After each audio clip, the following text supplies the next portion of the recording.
ओम।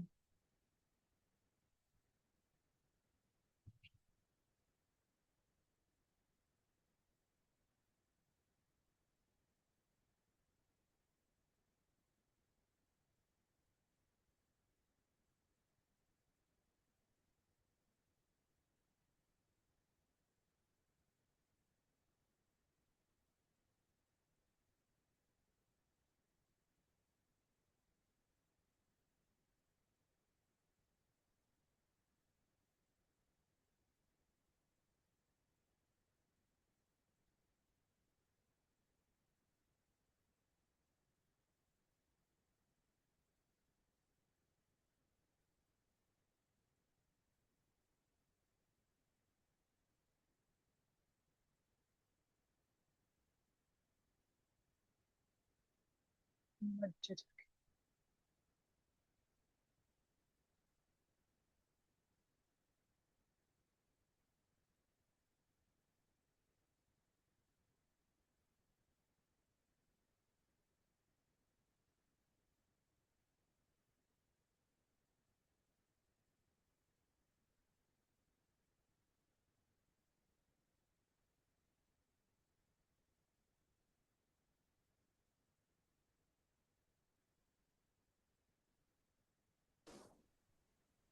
जय गुरुदेव। जय गुरुदेव जी, प्रभु जी।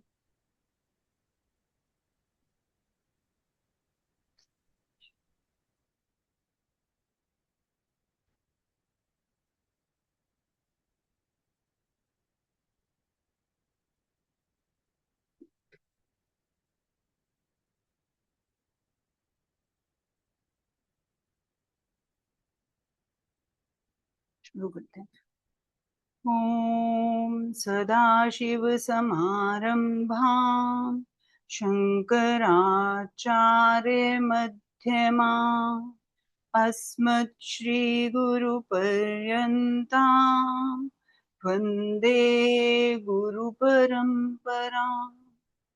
अपवित्र पवित्रो वा सर्वावस्थांगतोऽपि वा यस्मरे पुण्डरीकाक्षं समाह्यभ्यन्तरशुचिः आवाहनम् नारायणं पद्मभवं वसिष्ठं शक्तिं च तत्पुत्रपराशरं च व्यासं शुकं गौडपदं महन्तं गोविन्दयोगेन्द्रमथास्य शिष्यं श्रीशङ्कराचार्यमथास्य पद्मपादं च हस्तामलकं च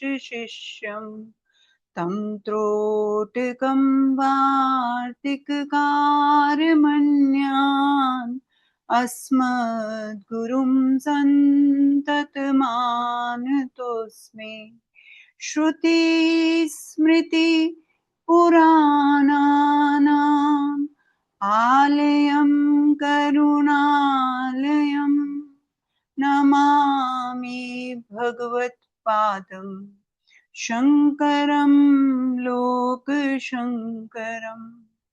शङ्करं शङ्कराचार्यं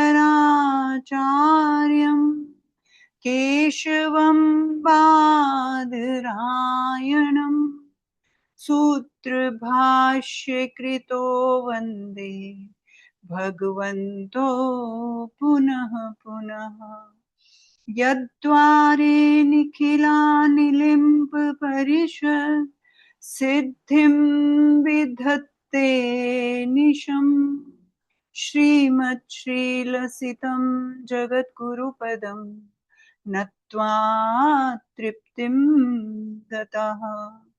लोकाज्ञानपयोदपाटनधुरं श्रीशङ्करं शर्मदम् ब्रह्मानन्द सरस्वतीं गुरुवरं ध्यायामि ज्योतिर् आवाहनम् समर्पयामि श्री गुरुचरण कमलेभ्यो नमः। आसनं समर्पयामि श्री गुरुचरण कमलेभ्यो नमः। स्नानं समर्पयामि श्री गुरुचरण कमलेभ्यो। वस्त्रं समर्पयामि श्री गुरुचरण कमलेभ्यो नमः। चन्दनं समर्पयामि श्री गुरुचरण कमलेभ्यो। अक्षतां समर्पयामि श्री गुरुचरण कमलेभ्यो। पुष्पं समर्पयामि श्री गुरुचरण कमलेभ्यो। धूपं समर्पयामि श्री गुरुचरण कमलेभ्यो नमः। दीपं समर्पयामि श्री गुरुचरण कमलेभ्यो नमः। आचमन्यं समर्पयामि श्री गुरुचरण कमलेभ्यो नमः। नैवेद्यं समर्पयामि श्री गुरुचरण कमलेभ्यो नमः। आचमन्यं समर्पयामि श्री गुरुचरण कमलेभ्यो नमः। ताम्बूलं समर्पयामि श्री गुरुचरण कमलेभ्यो। श्रीफलं समर्पयामि श्री गुरुचरण कमलेभ्यो नमः। आरार्तिक्यं कर्पूरगौरं करुणावतारं संसारसारं भुजगेन्द्रहारं सदा वसन्तं हृदयारविन्दे भवं भवानी सहितं नमामि। आरार्तिक्यं समर्पयामि श्री गुरुचरण कमलेभ्यो नमः। आचमन्यं समर्पयामि श्री गुरुचरण कमलेभ्यो नमः। पुष्पाञ्जलिं गुरुर्ब्रह्मा गुरुर्विष्णु गुरुर्देवो महेश्वरः गुरु साक्षात् परं ब्रह्म तस्मै श्री गुरवे नमः। अखण्डमण्डलाकारं व्याप्तं येन चराचरं तत्पदं दर्शितं येन तस्मै श्री गुरवे नमः। श्री ब्रह्मानन्दं परमसुखदं केवलं ज्ञानमूर्तिं विश्वातीतं गगनसदृशं तत्त्वमस्यादिलक्ष्यम् एकं नित्यं विमलमचलं सर्वधी साक्षिभूतं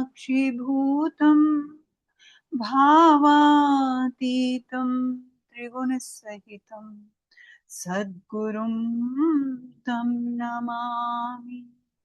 अज्ञानतिमिरान्धस्य ज्ञानाञ्जनशलाकया चक्षुरुं मिलितं येन तस्मै श्री गुरवे नमः। पुष्पाञ्जलिं समर्पयामि श्री श्री गुरुचरण कमलेभ्यो।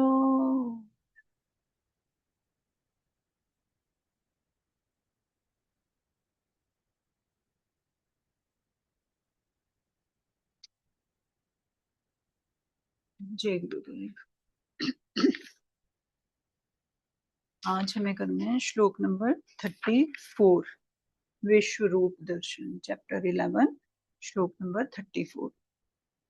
तो आज के श्लोक में भगवान आके अर्जुन को बता रहे थे ना, तो आज कहते हैं द्रोणैश्च भीष्मश्च जयद्रथश्च कर्णं तथा अन्यापि योधवीरान् मया हतांस्त्वं जहिमा व्यथिष्ठा युध्यस्व जेतासि रणे सपत्नान्। द्रोण और भीष्म तथा जयद्रथ और कर्ण तथा अन्य सभी मेरे द्वारा मारे हुए शूरवीरों को तुम मारो। तुम व्यथा मत करो, तुम युद्ध करो और युद्ध में तुम निसंदेह वैरियों को जीतोगे। सपत्नान जेतासी, वैरियों को जीतोगे। भीष्म, द्रोण और कर्ण का नाम यहाँ पर लिया गया है। तो ये जो है अपनी शूरवीरता के कारण संसार में प्रसिद्ध थे, अतः इनको जीतने में कठिनता थी। जयद्रथ तो ऐसा कोई नामी शूरवीर भी नहीं था, लेकिन उसको क्या वरदान था कि तुम्हारा सिर कोई पृथ्वी पर गिरा देगा तो उस सिर गिराने वाले के सिर के 100 टुकड़े हो जाएंगे। इस वरदान के कारण जयद्रथ को मारने में कठिनता थी। तो भगवान ने वो सब शूरवीर जो हैं, जो युद्ध में परास्त करने के जिनकी जिनके लिए मेहनत लगेगी, क्षमता लगेगी, उनके बारे में बात करी है भगवान ने। तो क्या कहते हैं भगवान कि तुम्हारी दृष्टि में गुरु द्रोणाचार्य, पितामह भीष्म, जयद्रथ और कर्ण आदि अन्य जितने प्रतिपक्ष के नामी शूरवीर हैं, जिन पर विजय करना बड़ा कठिन काम है, इन पर विजय प्राप्त करना, उन सब की आयु ऑलरेडी समाप्त हो चुकी है। अर्थात वे सब काल रूप मेरे द्वारा मारे जा चुके हैं। जो मेरा काल रूप है, भगवान ने अपना काल रूप दिखाया यहाँ पे कि जो मेरा काल रूप है उसके द्वारा ये सब मारे जा चुके हैं। इसलिए हे अर्जुन, मेरे द्वारा मारे हुए शूरवीरों को तुम मार दो। फिर भगवान के द्वारा पूर्व श्लोक में मयि वेते निहता पूर्वमेव, और यहाँ मया हतांस्त्व जही कहने का तात्पर्य है कि तुम इन पर विजय करो, पर विजय का अभिमान मत करो, क्योंकि ये सब के सब मेरे द्वारा पहले से ही मारे हुए हैं।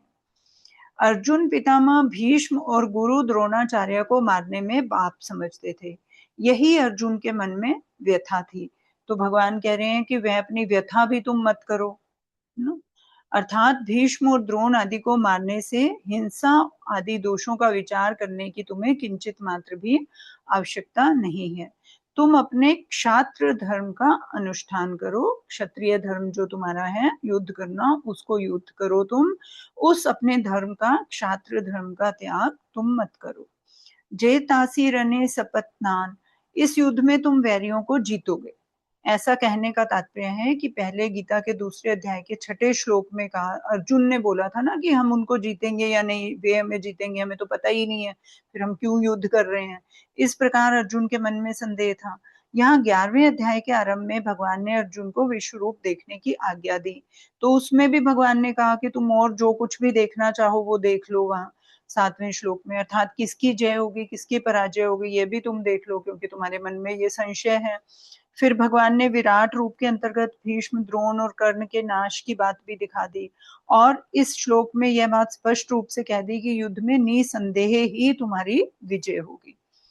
फिर इसकी विशेष बात क्या है, साधक को अपने साधन के बाधक रूप से नाशवान पदार्थों का, व्यक्तियों का जो आकर्षण दिखता है, उससे वह घबरा जाता है कि मेरा उद्योग कुछ भी काम नहीं कर रहा है।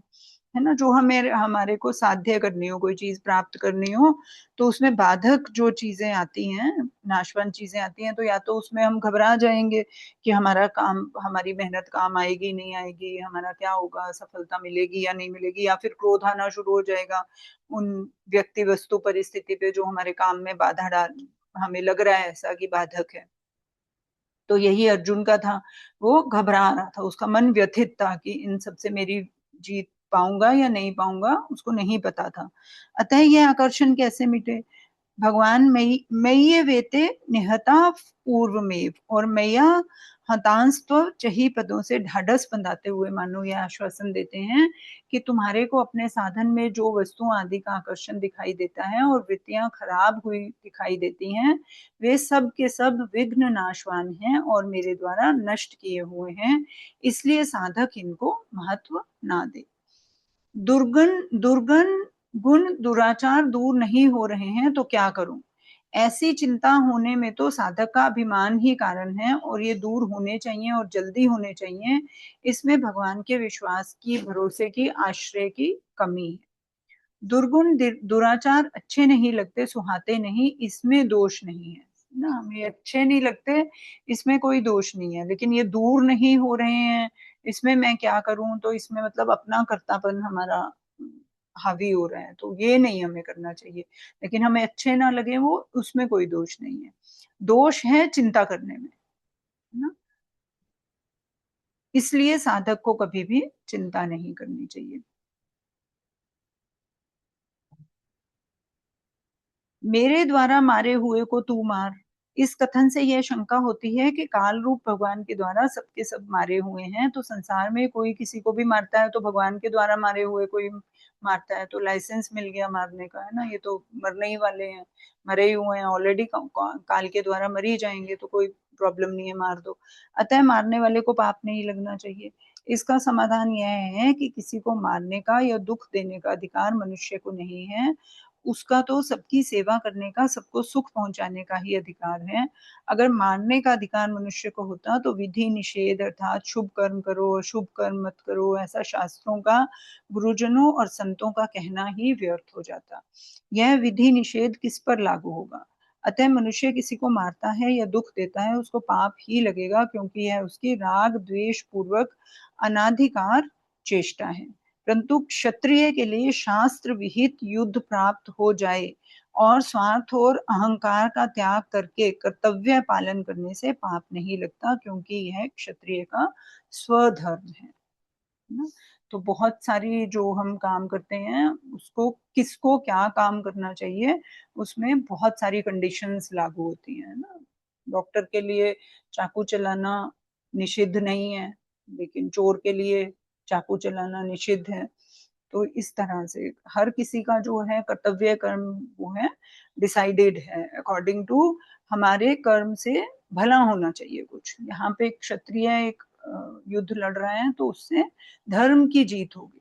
तो हम कोई भी कार्य जो करते हैं जो शास्त्र की मर्यादा में है और जिससे कुछ फायदा हो रहा है ना, दूसरे का फायदा, अपना फायदा नहीं, दूसरे का फायदा हो रहा है, धर्म की विजय होगी तो पूरे समाज की विजय होगी, है ना? वो धर्म स्थापित होगा, पूरे सनातन धर्म की विजय होगी, उसकी अर्जुन की विजय नहीं है ये। तो हमारा काम करने से उसमें हमारा कोई स्वार्थ नहीं है और शास्त्र मर्यादा में हम काम कर रहे हैं, अपने जो है कर्तव्य कर्म कर रहे हैं और उससे किसी का कुछ फायदा हो रहा है, तो वो सब काम हम कर सकते हैं। ये सब जो है हमारी काम को चूज करने के लिए वो हैं कि क्या क्या हमें उसके अंदर मापदंड हैं, क्या क्या हमें उसके अंदर परखना चाहिए किसी भी कार्य करने को पहले से, कि ये इस इन बातों की कसौटी पर लागू हो रहा है या नहीं हो रहा है जो भी हम काम कर रहे हैं। फिर परिशिष्ट भाव क्या है? भगवान अर्जुन से कहते हैं कि ये सभी शूरवीर मेरे द्वारा पहले से ही मारे हुए हैं। इससे यह समझना चाहिए कि साधक के राग द्वेष काम क्रोध आदि भी पहले से ही मारे हुए हैं, अर्थात सत्ता रहित हैं। इनको हमने ही सत्ता और महत्ता देकर अपने में स्वीकार किया है, वास्तव में इनकी स्वतंत्र सत्ता है ही नहीं। नास्तो विद्यते भाव। फिर अगले श्लोक का क्या संबंध है कि विराट रूप भगवान के अत्यंत उग्र रूप को देखकर अर्जुन ने 31वें श्लोक में पूछा कि आप कौन हैं और यहाँ क्या करने आए हैं? 32वें श्लोक में भगवान ने उसका उत्तर दिया कि मैं बड़ा हुआ काल हूँ और सबका संहार करने के लिए यहाँ पर आया हूँ। फिर 33वें 34वें श्लोक में भगवान ने अर्जुन को आश्वासन दिया कि मेरे द्वारा मारे हुए को ही तू मार दे, तेरी जीत हो जाएगी। इसके बाद अर्जुन ने क्या किया, इसको संजय आगे के श्लोक में बताते हैं। अब अर्जुन ने कुछ पूछे संबंध, भगवान ने कुछ उत्तर दे दिया उसका, है ना, उसका आश्वासन दे दिया कि क्या करना है क्या नहीं करना। अब संजय आगे बताते हैं धृतराष्ट्र को एक श्लोका में कि इसके बाद क्या हुआ, क्योंकि दोनों चुप हो गए, अर्जुन का क्वेश्चन खत्म हो गया और कृष्ण जी का आंसर खत्म हो गया, बीच में एक पॉज था। उस पॉज में जो है संजय ने धृतराष्ट्र को आगे क्या बताया। संजय उवाच एतत् श्रुत्वा वचनं केशवस्य कृताञ्जलिर्वेपमानः किरीटी नमस्कृत्वा भूय एवाह कृष्णं स गद्गदं भीतभीतः प्रणम्य। तो कहते हैं, संजय क्या कहते हैं, भगवान केशव का यह वचन सुनकर भय से कांपते हुए किरीटधारी अर्जुन हाथ जोड़कर नमस्कार करके और भयभीत होते हुए भी फिर प्रणाम करके गदगद वाणी से भगवान कृष्ण से बोले। अभी जो अर्जुन का है डर हटा नहीं है, वो जो उसने विराट रूप का दर्शन कर लिया, विकराल रूप का, तो वो अभी भी डरा हुआ है। तो अब क्या कह रहे हैं कि अर्जुन तो पहले से ही भयभीत थे कि फिर भगवान ने मैं काल हूं सबको खा जाऊंगा ऐसा कहकर मानो डरे हुए को और डरा दिया। पहले ही डर रहे थे, फिर भगवान ने बोला काल हूं मैं तो। फिर तात्पर्य यह है कि कालोस्मी यहाँ से लेकर मया हतांस तो जही, यहाँ तक भगवान ने नाश ही नाश की बात बताई है। पहले बोला मैं काल हूं, फिर बोला मैं सबको, सब मारे जा चुके हैं मेरे द्वारा। इसे सुनकर अर्जुन डर के मारे कांपने लगे और हाथ जोड़कर बार बार नमस्कार करने लगे। अर्जुन ने इंद्र की सहायता के लिए जब काल खंज आदि राक्षसों को मारा था, तब इंद्र ने प्रसन्न होकर अर्जुन को सूर्य के समान प्रकाश वाला एक दिव्य किरीट दिया था। मुकुट के लिए वर्ड यूज हुआ है किरीट। इसी से अर्जुन का नाम जो है किरीटी पड़ गया था, एक नाम। यहाँ किरीटी कहने का तात्पर्य है कि जिन्होंने बड़े बड़े राक्षसों को मारकर इंद्र की सहायता की थी, वे अर्जुन भी भगवान के विराट रूप को देखकर कंपित हो रहे हैं ना। जिसने इतने युद्ध देखे हुए हैं, इतने युद्धों पर राक्षसों पर विजय पाई हुई है, अकेले ने इतने बड़े बड़े राजाओं को परास्त किया हुआ है, ऐसे अर्जुन भी, है ना, धनुर्धारी अर्जुन, अर्जुन के समान शूरवीर शायद ही कोई था उस टाइम पे, भीष्म पितामह और द्रोणाचार्य को छोड़कर। तो उनको वो भी जो है इस काल को देखकर, इतने युद्ध जिन्होंने खुद प्रत्यक्ष लड़े हुए थे, वो खुद देखकर इसको कांप गए, तो सोचो उसका क्या एक्सटेंट रहा होगा। तो वो कहते हैं आगे कि नमस्कृत्वा भूये वहां कृष्णम सदगद गदगदम भीत भीत प्रणम्य। काल सबका भक्षण करता है, किसी को भी छोड़ता नहीं है, कारण कि यह भगवान की संहार शक्ति है जो हरदम संहार करती ही रहती है। इधर अर्जुन ने जब भगवान के अत्युग्र विराट रूप को देखा तो उनको लगा कि भगवान तो काल के भी काल महाकाल है ना, उनके सिवाय दूसरा कोई भी काल से बचाने वाला नहीं है। इसलिए अर्जुन भयभीत होकर बार बार भगवान को प्रणाम कर रहे हैं। भूये कहने का तात्पर्य है कि पहले 15वें से 31वें श्लोक तक अर्जुन ने भगवान की स्तुति और नमस्कार किया, और अब फिर से भगवान की स्तुति और नमस्कार करते हैं। हर्ष से भी वाणी गदगद होती है और भय से भी होती है, तो यहाँ भय का विषय है। अगर अर्जुन बहुत ज्यादा भयभीत होते तो फिर बोल ही ना सकते, परंतु अर्जुन गदगद वाणी से बोलते हैं। इससे सिद्ध होता है कि भयभीत है, लेकिन इतने भी भयभीत नहीं है कि कुछ बोल ही ना पाए। तो अब आगे के श्लोक से अर्जुन जो है भगवान की स्तुति करना आरंभ करते हैं। तो अब अर्जुन के वचनों को ही जो है संजय धृतराष्ट्र को सुनाएंगे। तो क्या कहते हैं, अर्जुन उवाच स्थाने ऋषिकेश तव प्रकीर्त्या जगत् प्रहृष्ट्यत्यनुरज्यते च रक्षांसि भीतानि दिशो द्रवन्ति सर्वे नमस्यन्ति च सिद्धसङ्घाः।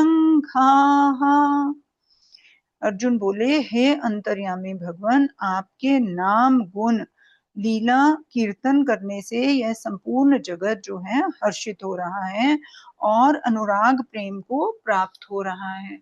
आपके नाम गुण आदि के कीर्तन से भयभीत होकर राक्षस लोग दसों दिशाओं में भागते हुए जा रहे हैं और संपूर्ण सिद्धगण आपको नमस्कार कर रहे हैं।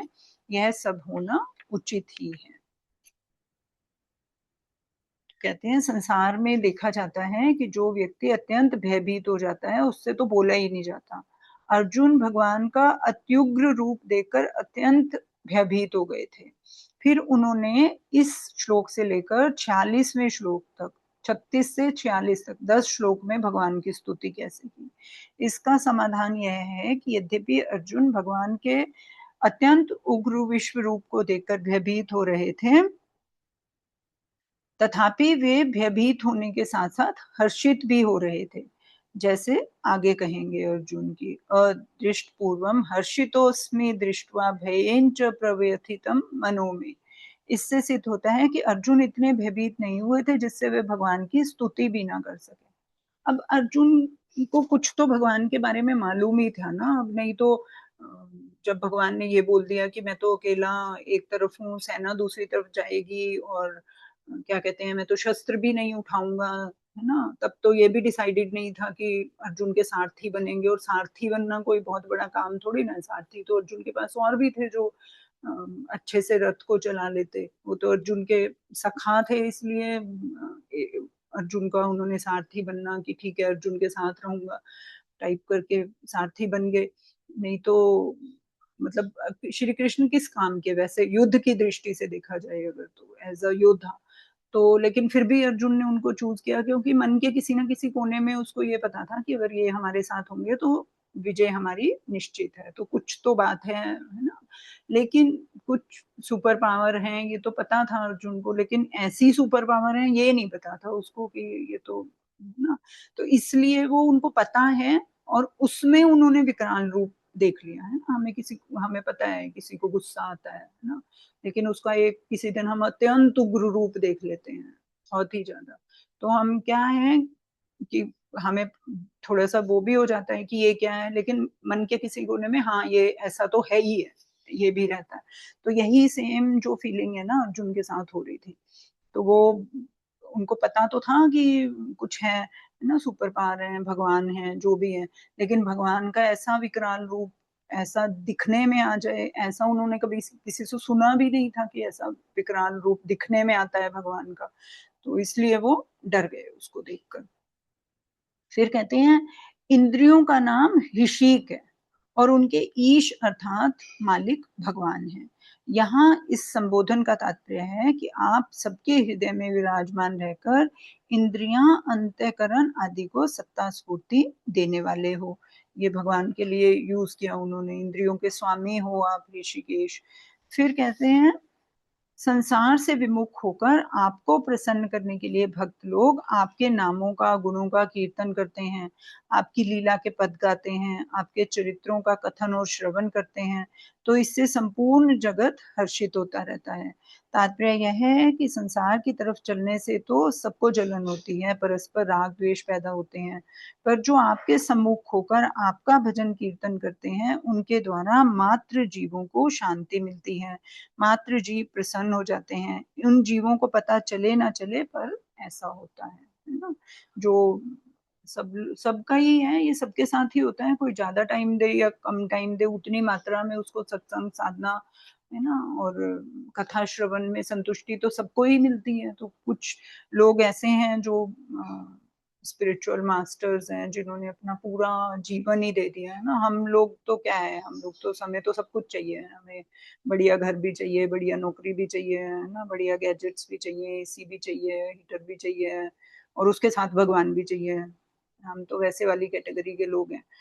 तो इसलिए हम थोड़ा ये सुन पढ़ लेते हैं, लेकिन बहुत ऐसे प्राणी हैं जिन्होंने ये इतनी बड़ी-बड़ी बुक्स लिख दी हैं, है ना? इतना अध्ययन कर लिया और उसके बाद जगह-जगह घूम कर वो लोग क्या शास्त्र कथा करते रहते हैं, कीर्तन भजन करते रहते हैं। बहुत अभी भी हैं, है ना? पहले तो होते ही थे एक्सक्लूसिव ऐसे, लेकिन आज भी ऐसा थोड़ी ना कि नहीं है। अभी भी ऐसे बहुत सारे लोग हैं जिन्होंने अपना पूरा जिन अनन्य भक्ति हो गई ना, और कोई काम नहीं है उनको, बस यही काम है। तो ऐसे लोगों का वो कह रहे हैं कि आपको प्रसन्न करने के लिए ऐसे संसार से विमुख होकर वो ये सब काम कर रहे हैं। तो उससे क्या है, सब जीवों का कल्याण हो रहा है, क्योंकि जो हमारे जैसे जीव हैं, जो इनको 1 घंटा देना है बस 24 घंटे में से, है ना? तो वो कहाँ से उनको ज्ञान की प्राप्ति होगी? उन्हीं का जो लिखा हुआ, पढ़ा हुआ, सुना हुआ होगा, उसी को तो आपस में हम चर्चा करते रहेंगे, उसके अलावा हम क्या करेंगे? हम तो कुछ भी नहीं कर सकते हैं। तो उनके द्वारा जो जो काम वो कर रहे हैं, उनके द्वारा जो संसार से विमुख होकर आपकी कथा, लीला, गुण, धाम का वर्णन कर रहे हैं, उनके करने से बाकी जीवों को शांति मिल रही है, बाकी जीव प्रसन्न हो रहे हैं, चाहे वो माने, नहीं माने, है ना? कुछ ना कुछ मात्रा में तो हर कोई कुछ ना कुछ स्पिरिचुअल भजन, कथा कहीं न कहीं कैसे तो श्रवण करता ही है, कोई मंदिर में दिया जला देता है, कोई कुछ तो करता ही है कोई। तो उनको पता चले, माने नहीं माने, लेकिन ये सब उन महात्मा लोगों का प्रताप है जो कि संसार से विमुख होकर ये सब काम कर रहे हैं। हम लोगों के ऊपर उनकी ये कृपा है। फिर कहते हैं जैसे भगवान अवतार लेते हैं तो संपूर्ण स्थावर जंगम जड़ चेतन जगत हर्षित हो जाता है, अर्थात वृक्ष लता आदि स्थावर देवता मनुष्य ऋषि मुनि किन्नर गंधर्व पशु पक्षी आदि जंगम, नदी, सरोवर आदि जड़ सब के सब प्रसन्न हो जाते हैं। ऐसे ही भगवान के नाम, लीला, गुण आदि के कीर्तन का भी सभी पर असर होता है और सब के सब हर्षित हो जाते हैं। भगवान का अवतार ही होता है तब सृष्टि पूरी बदल जाती है, प्रकृति पूरी बदल जाती है। तो ऐसे ही ये कीर्तन, कथा, गुण, लीला का भी सबके ऊपर असर पड़ रहा है। भगवान के नामों और गुणों का कीर्तन करने से जब मनुष्य हर्षित हो जाते हैं, अर्थात उनका मन भगवान में तल्लीन हो जाता है, तब भगवान की तरफ वृत्ति होने से उनका भगवान में अनुराग और प्रेम हो जाता है। तो इन महात्माओं की जब कृपा होती है और बाकी लोग थोड़ा-थोड़ा, थोड़ा-थोड़ा करते रहते हैं, तो 1 घंटे से 2 घंटा, 2 से 4 घंटे, है ना? ऐसे वो भी बढ़ते रहते हैं भगवान की तरफ। और जब उनका मन पूरी तरह से भगवान में तल्लीन हो जाता है कि एक भगवान के सिवाय और किसी चीज़ की इच्छा नहीं रहती और किसी चीज़ की ज़रूरत भी नहीं रहती, बिना उन चीज़ों के भी उतने ही प्रसन्न होते हैं जितने कि अ, अब इन चीज़ों के साथ अभी हो रहे हैं। तो उनका भगवान में अनुराग और प्रेम पूरा हो जाता है, तो ये उन्हीं की कृपा है, उन्हीं महात्माओं की कृपा रहती है ये। फिर है राक्षस वगैरह हैं, राक्षांसि भीतानि दिशो द्रवन्ति। जितने राक्षस हैं, भूत, प्रेत, पिशाच हैं, वे सब के सब आपके नामों और गुणों का कीर्तन करने से, आपके चरित्रों का पठन-कथन करने से भयभीत होकर भाग जाते हैं। जहाँ लोग अपने प्रतिदिन के कामों में राक्षसों के भय को दूर भगाने वाले भगवान के नाम, गुण, लीला के श्रवण, कीर्तन आदि नहीं करते, वहीं ऐसी राक्षसियों का बल चलता है ना? हमने पुरानी कथाओं में सुना है कितना कि जहाँ भगवान ऑब्वियसली जहाँ पे सात्विकता होगी, वहाँ से तमस जो है, धीरे-धीरे अपने आप से दूर होता जाता है, भयभीत होकर भागता जाता है। राक्षस, भूत, प्रेत आदि के भाग जाने में भगवान के नाम, गुण आदि कारण नहीं हैं, प्रत्युत उनके अपने खुद के पाप कारण ही हैं। अपने पापों के कारण ही वे पवित्रों में महान पवित्र और मंगलों में महान मंगल स्वरूप भगवान के गुणगान को सहन नहीं कर सकते और जहाँ गुणगान होता है, वहाँ वे टिक नहीं सकते, है ना? तो भगवान का गुणगान जहाँ होता है, हम देखें कि कितने लोगों को हम बोलें कुछ करने के लिए पुण्य काम, नहीं कर सकते ना, क्योंकि उनके पुण्य काम जो हैं उस पर्टिकुलर काम के लिए अभी कंसोलिडेट नहीं हुए होते हैं ना, इतने पुण्य संचित नहीं होते अब। गीता सुनने के लिए, गीता पढ़ने के लिए बहुत पुण्य चाहिए आपको, तो अभी इतना पुण्य अगर किसी के पास संचय नहीं हुआ अभी, तो कितने ही आप कोशिश कर लो, वो नहीं बैठ सकता कि इस उच्चतम ज्ञान में नहीं बैठ सकता, तो अपने आप से भाग जाएगा। तो जितने कम पुण्य होंगे, बिल्कुल ज़ीरो पुण्य वाले सिर्फ़ पाप वृत्ति के जो लोग हैं, उनको राक्षस, भूत, प्रेत बोल देते हैं। तो जिसमें बिल्कुल भी पुण्य नहीं है, तो वो तो कहाँ ही टिक पाएगा वो तो। जहाँ भगवान की बात हो रही है, तो वो चलते बनेंगे दूसरी तरफ, क्योंकि उनकी तामसिक वृत्ति है, तो तमस उसको खींचेगी अपनी तरफ, तो वहां जाएंगे। सत्व को सत्व खींचता है, रजस को रजस खींचता है, तमस को तमस खींचता है। तो जब तक वो अपनी वृत्ति वहां तक नहीं ले जाते हैं, जो मैं हमेशा बोलती हूँ कि एक ग्रेविटेशनल फोर्स की तरह होती है हर चीजें, ये एक बार उस ग्रेविटेशनल लाइन को, अपने फोर्स को पार कर लिया, उसके बाद you are free to move in the space. तो वो रजस और तमस का जो पुल है ना, जो फोर्स है, जब उसको हम उसका भेद पाते हैं, उसके बियॉन्ड निकल जाते हैं, तो फिर सात्विकता की कोई लिमिट नहीं है। लेकिन उससे पहले तो पूरी तरह से जो रजस और तमस है, हमें अपने जाल में फंसाने का प्रयत्न करता है और अपनी तरफ खींचता है हमें। फिर है कि अगर उनमें से कोई टिक जाता है तो उसका सुधार हो जाता है और उसकी दुष्टि होनी छूट जाती है और उसका कल्याण हो जाता है ना। अगर कोई अपनी बहुत मेहनत करे और सोच ही ले कि अब तो इस जन्म में मोक्ष पाना ही है, तो ऐसा तो नहीं है कि राक्षस और भूत प्रेत आदि ने उसी स्वरूप में मुक्ति नहीं पाई। उन्होंने भी पाई है, उसी सेम राक्षसी स्वरूप में या भूत प्रेत के स्वरूप में भी मुक्ति पाई है। क्यों? उनका वो खत्म हो गया वहां पे। उन्होंने अपना जो सोच लिया कि अब यहाँ पर हम टिक जाते हैं और भगवत जो है सरेंडर कर दिया भगवान को, तो फिर वो उनका कल्याण हो गया। फिर कहते हैं सिद्धों के, संत महात्माओं के और भगवान की तरफ चलने वाले साधकों के जितने समुदाय हैं, वे सब के सब आपके नामों और गुणों को, के कीर्तन को तथा आपकी लीलाओं को सुनकर आपको ही नमस्कार करते हैं।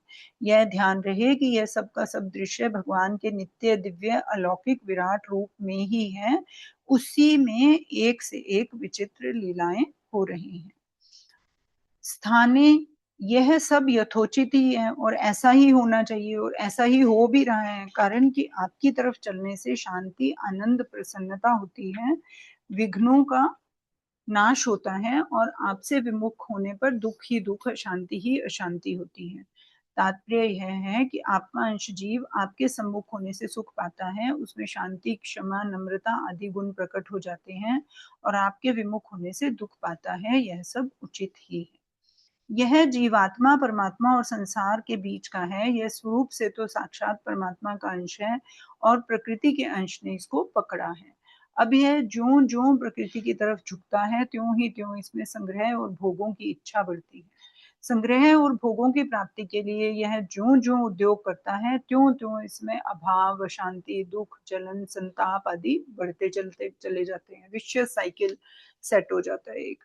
परंतु संसार से विमुख होकर यह जीवात्मा ज्यों ज्यों भगवान के सम्मुख होता है, त्यों त्यों यह आनंदित होता है और इसका दुख मिटता चला जाता है। परिशिष्ट भाव है, यहाँ स्थानीय पद पीछे और आगे दोनों जगह आए श्लोकों के लिए समझना चाहिए।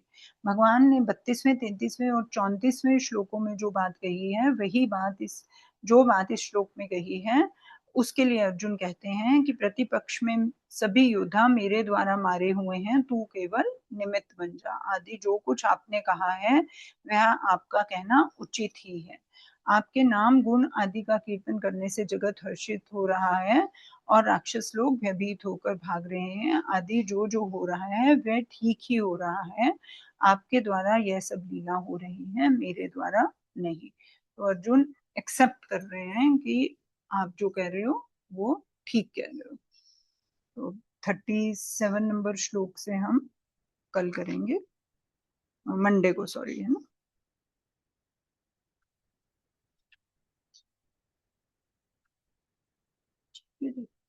अभी कुछ ऐड करना है किसी को? 2 मिनट है हमारे पास।